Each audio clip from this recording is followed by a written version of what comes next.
My name is Rachel Bennett. I'm 33 years old, and I've been married to my husband Daniel for almost 7 years.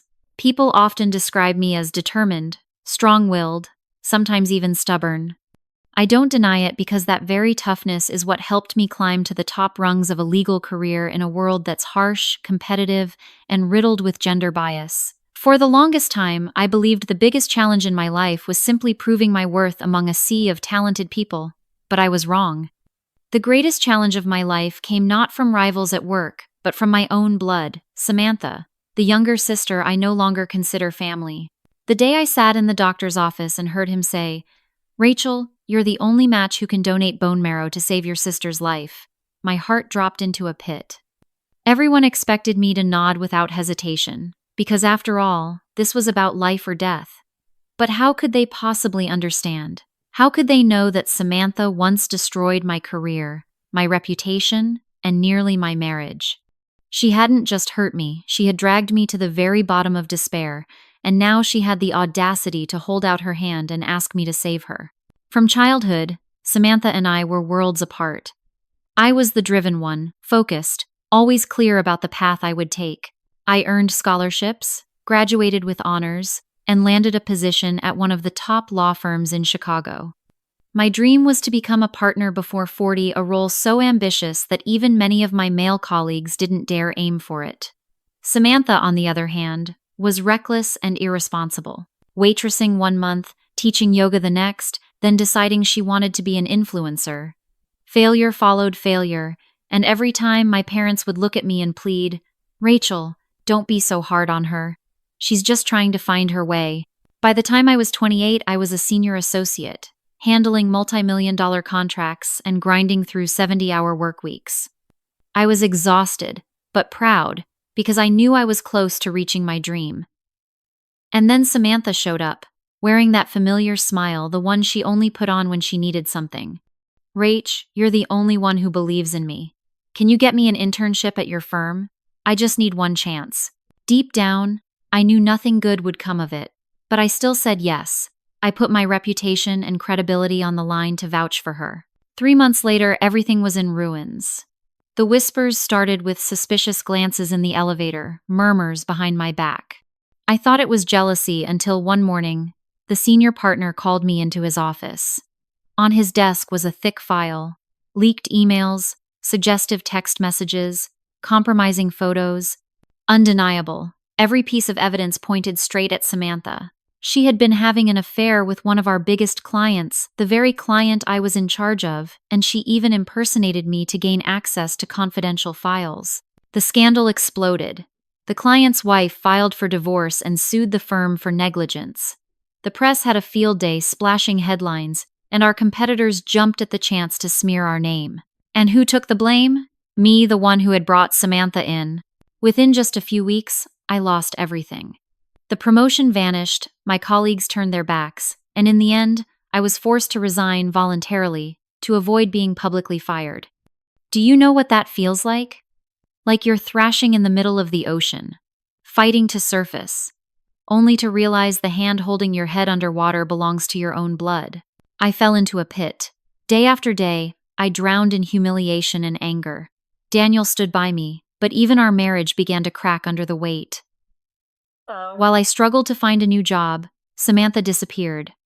No apology, no hint of remorse. In fact, I heard she was bragging about the golden opportunity she once had at a top law firm. And my family? They didn't stand with me. Instead, they scolded me for being too harsh. My mother cried and pleaded, "No matter what, she's still your sister, Rachel. You can't abandon her." I could only laugh bitterly. Who abandoned whom? It was Samantha who left me alone in the storm she created. I tried to start over. The new job was smaller, less prestigious, but at least I could hold my head high. I thought the dark past had finally closed. But then one day, the phone rang. On the other end was my mother, her voice trembling. "Rachel, it's about Samantha. She's been diagnosed with leukemia. The doctors say only a bone marrow transplant can save her, and you're the only match." I went numb. My mother begged, calling me her daughter's last hope. I stayed silent, wanting to scream.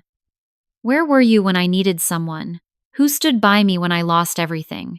But I swallowed the words.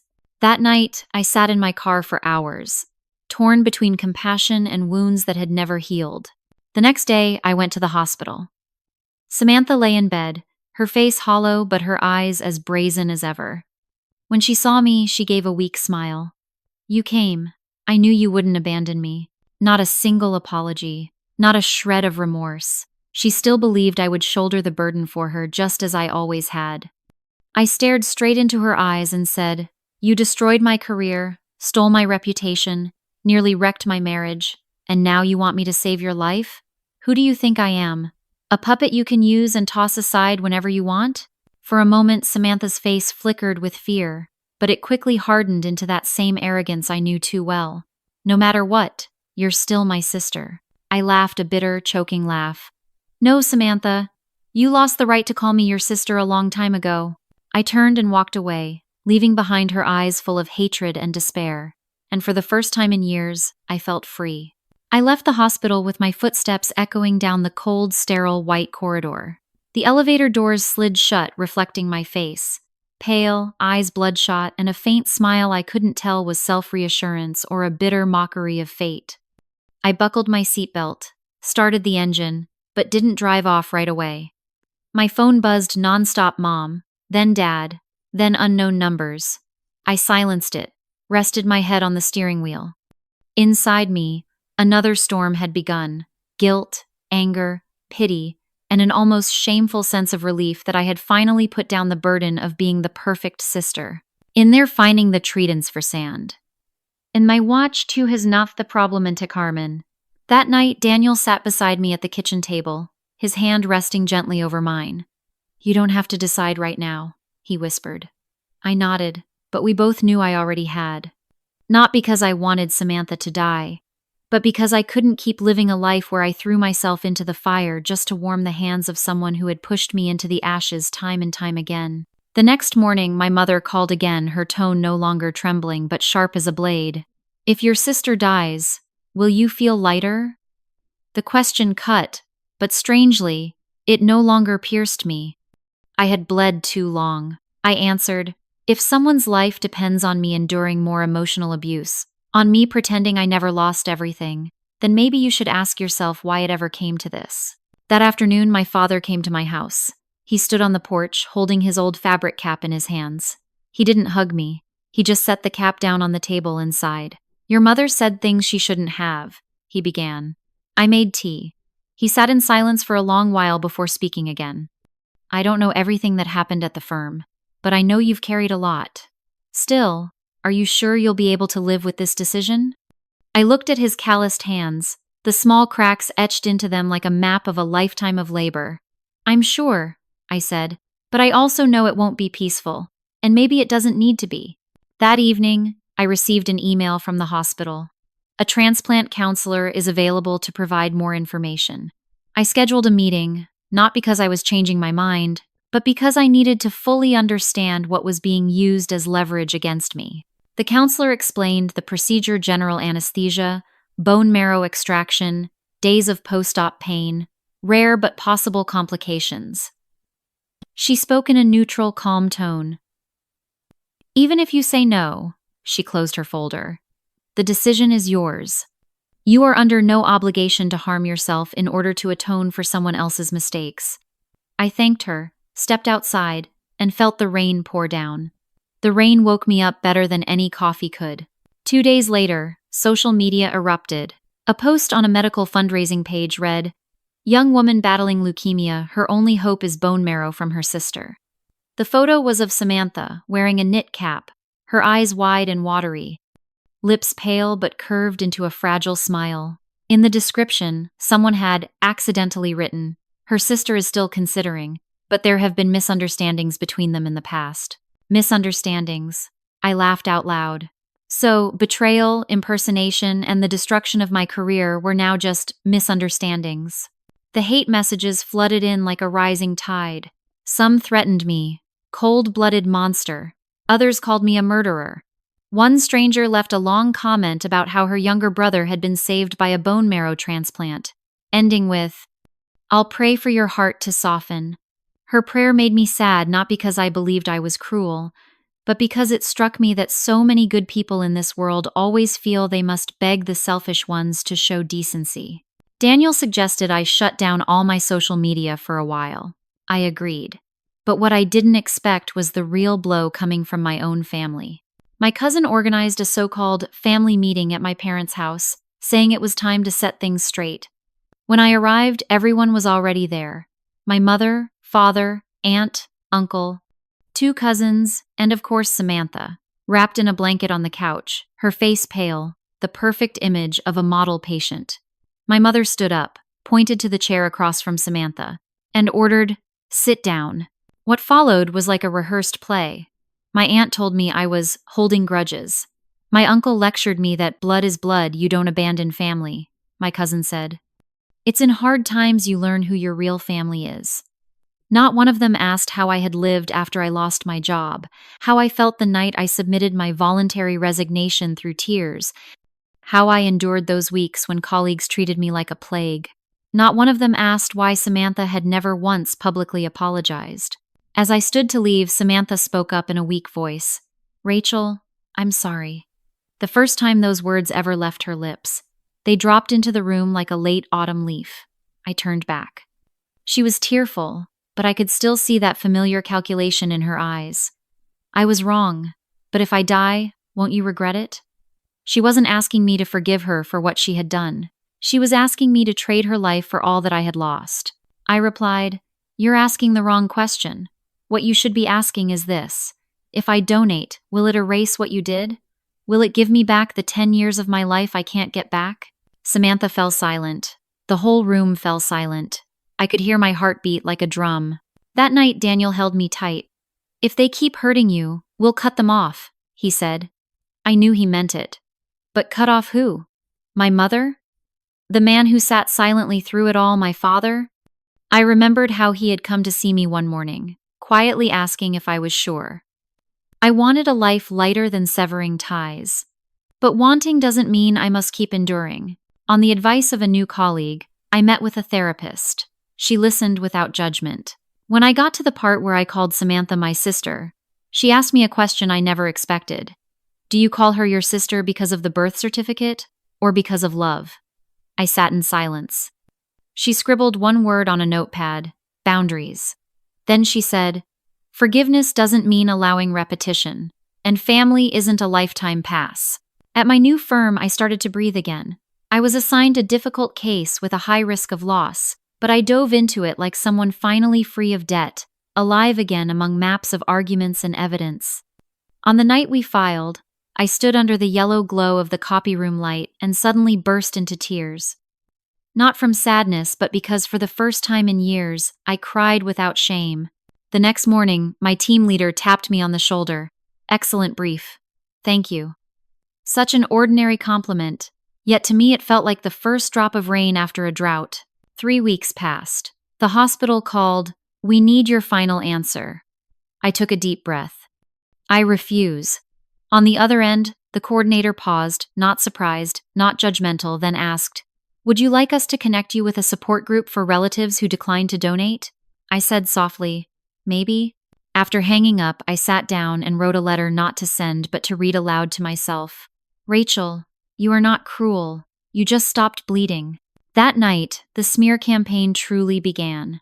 An anonymous account posted the story of a heartless sister, complete with a photo of me walking out of the hospital that first day, probably taken by my cousin. The insults poured in, the curses, the public shaming. Strangers even called Daniel's workplace, telling his colleagues he was married to someone without a heart. Daniel routed the calls straight to voicemail, then emailed his boss. "I don't respond to harassment calls." His boss replied simply, "The whole firm stands behind you." That plain response made me feel I was finally in the right place.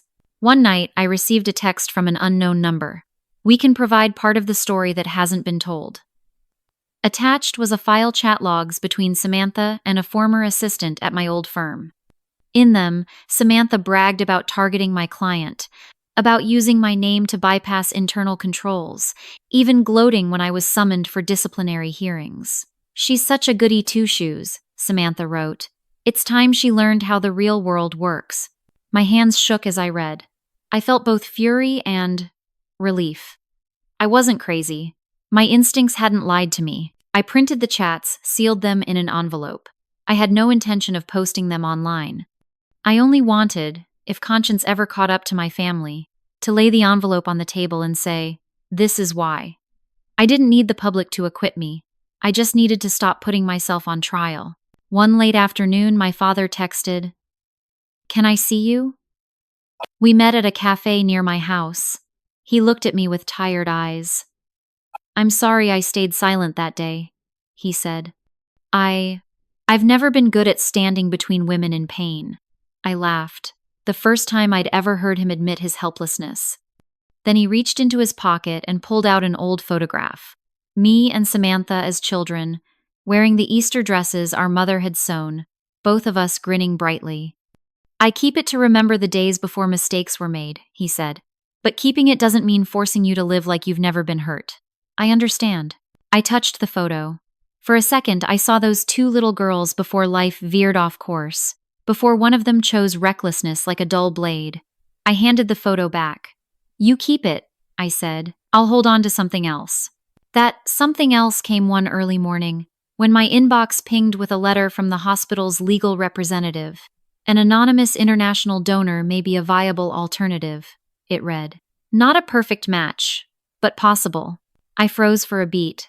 I wasn't relieved for Samantha, I was relieved for myself, because a person's survival should never be tethered to another's self-destruction. I texted my mother. "The hospital says they've found an alternative donor." She never replied. That evening, Samantha sent me an email, just 3 lines. "I heard someone else can donate, but I still want you to be the one to save me. I need you." I read that word "need" over and over again. For years, Samantha had always needed. Needed money, needed my reputation, needed my standing, needed the umbrella I held open for her. And every time, when I reached out, she used that hand to pry open doors she didn't deserve to walk through. This time, I hit reply. "You don't need me. You need to take responsibility for what you've done. I wish you recovery." I sent it. My hand didn't shake. The transplant day came. I didn't go to the hospital. I went to work. Filed briefs, sat through an internal hearing. That night, I cooked a simple dinner, put on an old jazz record. Daniel asked, "Are you okay?" I nodded. "Do you feel sad?" He pressed. I blew gently on my soup and said, "Yes." A week later, my mother called. Her voice was flat, like deflated air. "The transplant went okay for now. The doctors say she still has a long way to go." She hesitated. "I haven't been fair to you." I leaned back, listening to the clock tick each second. "I know," I replied. She almost said more, then stopped. Before hanging up, she asked, "Will you come visit?" "No," I said. "I won't let anyone think it never happened." Autumn came. The tree in front of my house turned golden. I applied for membership in a women's bar association and proposed a mentorship program for young associates, the good girls, trying to walk steady on slippery office floors. At the meeting, I shared part of my story, no names, no scandal, just the lesson of boundaries. When I said, "You are not the flashlight for someone who insists on walking into tunnels," the room went utterly still, then broke into long sighs of relief. Afterward, a young associate ran after me in the hallway. "You just saved me from a terrible decision." Chapped is off the space of the mentors. I smiled. "I didn't save you. I just showed you where the light switch is." Some nights, I still dream of the old firm, the glass elevators, the manager's eyes as he pushed that file across the desk. I wake with my heart pounding, sweat damp on my hairline. Daniel lays his hand on my back, says nothing. I sip water, look out the window at the glittering city lights, and whisper, "I'm still here." One late afternoon, just as I was shutting my laptop, an email popped up from Samantha. I hesitated, then opened it. The transplant worked. "Doctors say there are still risks, but for now I'm stable." I don't know what to say. "I'm sorry. Not because I need anything now. I'm sorry because for the first time, I understand how much you've hurt. If you ever want to have coffee someday, I'll be waiting." I read to the end, my chest tightening. Not from forgiveness, but because some crack inside me shifted. I didn't reply. Not to punish. But because a late apology isn't a train ticket back to the old station. Some trains have already left.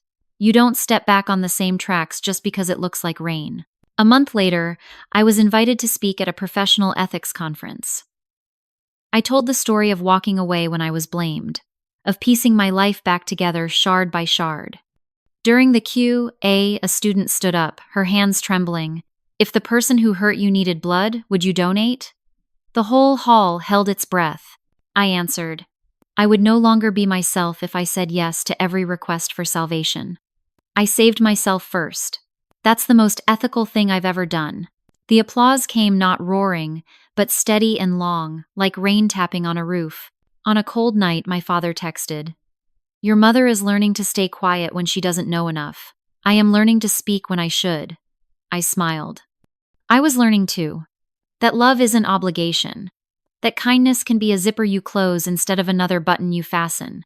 That sometimes the only way to stay good is to say no loudly and clearly. I opened my laptop and wrote another letter I'd never send. To the Rachel of the years ahead, there will be days you remember and wonder if you could have done differently. Go ahead and remember. But once you do, go to sleep. Tomorrow you still have work.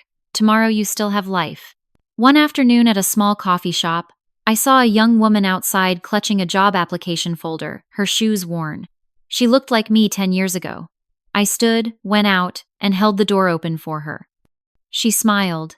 Thank you. I nodded, thinking, if someone had done this for me back then, I would have still faced storms, but maybe I would have learned to carry an umbrella sooner. Sometimes, instead of giving marrow to someone who drained you dry, you just hold the door open for someone else. That evening, I went home, set down my bag, and turned on the kitchen light. On the fridge, Daniel had left a sticky note. I'm proud of you. I stood there for a long time, staring at those 4 words. Not because I needed them to live, but because they reminded me that at last, I had chosen my own life. Not the life of a sister who had to be saved at all costs. Not the life of a daughter weighed down by everyone else's expectations. But the life of a woman who finally knew where the boundaries of her heart truly lay. And if anyone ever asked me if I thought I was cruel for refusing, I'd answer, cruelty is forcing someone to keep giving themselves away, again and again, and calling it family. As for me, I only learned how to stop pouring water into a cracked glass. I am no longer someone's shadow. I am Rachel Bennett, 33 years old, married, still breathing, and living in the truest sense of the word. The way not to keep pouring water into a cracked glass. I was no longer someone's shadow. I was Rachel Bennett, 33 years old, married, still breathing, and living in the truest sense of the word. I was still here, but not as a shadow anymore, this time as a flesh and blood woman, carrying every scar and every ounce of pride I had fought to reclaim. Yet life, even after I had turned my back, wasn't finished testing me. One morning, I found an envelope left at my doorstep. No sender, no address. Inside were photocopies of Samantha's medical records. On the margin, in handwritten scrawl, she may not make it. My chest tightened. I had built my walls of cold detachment, but the truth that my own blood was standing at the edge of death still shook me. I sat for hours on the sofa, staring at the lifeless numbers of medical jargon. Daniel walked in, took the papers from my hands, crumpled them, and tossed them in the trash. Don't let anyone control you anymore, he said. You've chosen, and your choice was justified. But that night, I couldn't sleep. My mind drifted back to childhood, when Samantha and I played doctor with our dolls. I was always the doctor, and she the sick patient pretending to need saving. Back then, I gladly played the healer, never imagining that one day, the game would turn real and I would have to refuse the role. Part of me ached. Another part whispered firmly, if you save her, who will save you? The family pressure never stopped. My aunt sent me long emails about the sacred duty of blood ties, scolding me for selfishness. My cousin posted vague status updates about some people who only think of themselves. I stayed silent. I didn't argue. I knew explanations would only hand them more stones to throw. Silence became my fortress, but that silence also made me the villain in their eyes. One weekend, I met an old friend, Allison, a former colleague at the law firm. We sat in our usual cafe, the one where we used to huddle over difficult cases. She took my hand. I know you're not wrong. I saw firsthand how Samantha used you. But I also know, if you never forgive, the pain will live forever in your chest. I asked. Does forgiveness mean I have to donate? Sacrifice myself again? Allison shook her head. No. Forgiveness is just unlocking the chains around your heart. Donation or not is your own decision. Don't let them confuse the two. Her words haunted me for days.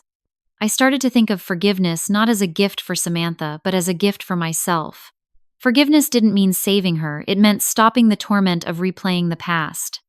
But forgiveness didn't mean walking back into the same trap. I could let go of hatred, yet still protect my boundaries. Then the news came. The anonymous donor's transplant had worked, at least for now. Samantha had crossed death's threshold. My family sighed in relief, gathered in prayer, thanking God. No one mentioned me anymore. In their eyes, I had been erased from the story. I felt both sorrow and relief. Sorrow because I had been written out as if I'd never existed. Relief because at last, Samantha's survival no longer hung around my neck like a sentence. One afternoon after court, I found another envelope in my mailbox. This time, it bore a sender's name. Samantha. Inside was a short letter. Rachel, I no longer have the strength to argue. I know I destroyed your life, and this apology won't change anything. But I'm writing because for the first time, I truly understand how much you've suffered. If you never forgive me, I'll accept that. But if one day you want to, I'll be waiting. I sat with that letter for a long time.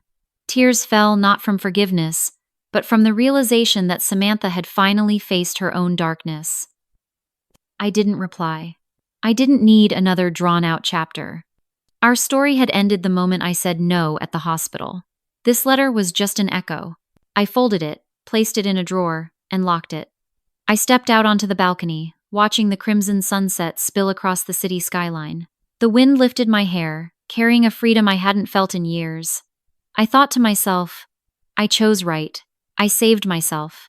And that, above all, was what mattered. From that day on, I learned to live a new life, not a life burdened by the weight of being the sacrificial sister.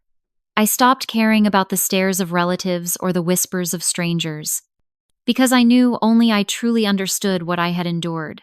Samantha stabilized after the transplant. I heard updates from my mother, my aunt, but I no longer paid attention directly. I chose distance. Not because I hated her, but because I needed to protect the fragile peace I had fought to rebuild. I didn't visit the hospital, didn't send gifts, didn't write letters. I let her live her life, and I lived mine. My new job began to flourish. I was no longer the rising star at a prestigious law empire, but I found joy in each case I handled, and happiness in the honest recognition of my colleagues. Slowly, I regained the confidence Samantha had stripped away. And most importantly, I learned to be proud of myself not because of fame, not because of praise, but because I was finally living true to my own heart. A year later, I was invited to speak at a conference on boundaries in family relationships. They wanted me to share my story, and of course, I told it without names, without details. I only spoke about the lesson, that family doesn't equal unconditional obligation, that forgiveness doesn't mean allowing someone to keep hurting you, and that sometimes, the bravest and kindest act you can do for yourself is to say, no. When I finished, the hall went completely silent. Then came the applause, not loud or chaotic, but slow, steady, insistent, like the ticking of a clock confirming that I was moving in the right direction. In that moment, I knew. I was no longer a victim. I was the narrator of my own life, speaking without a tremor, my eyes no longer filled with fear. As for my family, they still hadn't fully forgiven me, but I no longer needed them to. My father had begun to understand, often choosing silence and listening instead of judgment.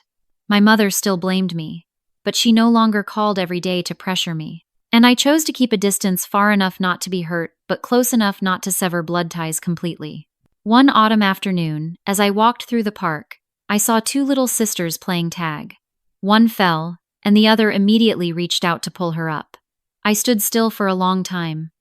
I remembered how Samantha and I had once been like that, but I didn't feel regret, because I understood The past is gone, and no one can rewind time to fix it.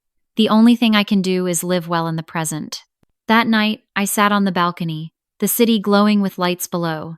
Daniel brought out 2 cups of hot tea, set one beside me, and asked, "How do you feel?" I smiled, lighter than I've ever felt. He wrapped his arms around me, and in that moment, I knew I had truly moved on. To outsiders, this story might always look like a stain, the sister who refused to save her sibling. But to me, it is the journey of reclaiming ownership of my own life. I didn't save Samantha. I saved someone else, Rachel Bennett, 33 years old, a woman who once lost everything but stood up, found herself again, and now lives the true meaning of the word freedom. And as I write these words, I know with certainty, I do not regret it.